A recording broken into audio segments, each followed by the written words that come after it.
தமிழ்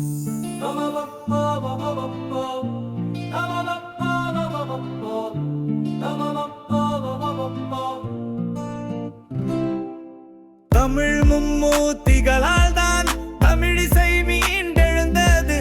இசையறிஞரா பிரகான் பண்டிதராலே தலை நிமிர்ந்தது. திணை வாழ்க்கை வழியேதான் பழந்தமிழிசை பூத்தது. வெளியாட்சி வெறியர்களால் தமிழிசை தலை சாய்ந்தது. சங்க தமிழ் இலக்கியமோ தமிழிசைக்கு சான்று. தமிழ் பக்தி இலக்கியங்கள் தமிழிசையின் ஊற்று. தமிழ் மும்மூர்த்திகளால் தான் தமிழிசை மீண்டெழுந்தது. இசையறிஞரா பிரகான் பண்டிதராலே தலை நிமிர்ந்தது.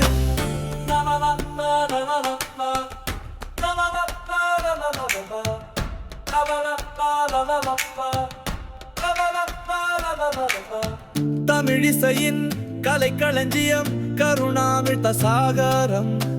தமிழிசைதான் கர்நாடக இந்துஸ்தானி இசைக்கு மூலம். இந்திய இசைகளுக்கு ஆதி இசை தமிழிசையே அறிவியல் அடிப்படையில் நிரூபித்தார் பண்டிதரே. தஞ்சிலே தமிழிசைக்கு மாநாடுகள் நடத்தினார். தமிழிசையே கர்நாடக சங்கீதம் என்று நிறுவினார். பல்துறை வித்தகராய் பண்டிதர் திகழ்ந்தார். சித்த மருத்துவத்தில் சிறப்புகளுடன் மிழிழ்ந்தார். விவசாய துறையினிலே விந்தைகள் பல புரிந்தார். வாழும் காலம் மட்டும் தமிழிசைக்காய் உழைத்தார். இசை வழி மத இணக்கம் காண உழைத்தார் பண்டிதார். உலகிற்கு நாகஸ்வரம் தவளே தமிழர் கொடை என்றார். தமிழ் மும்மூர்த்திகளால் தான் தமிழிசை மீண்டெழுந்தது. இசையறிஞரா பிரகான் பண்டிதராலே தலை நிமிர்ந்தது. ஆதி இசை தமிழிசையே ஆய்ந்தறிந்து சொன்னார். ஆரியத்தின் புரட்டுகளை அறிவியல் வழிவென்றார்.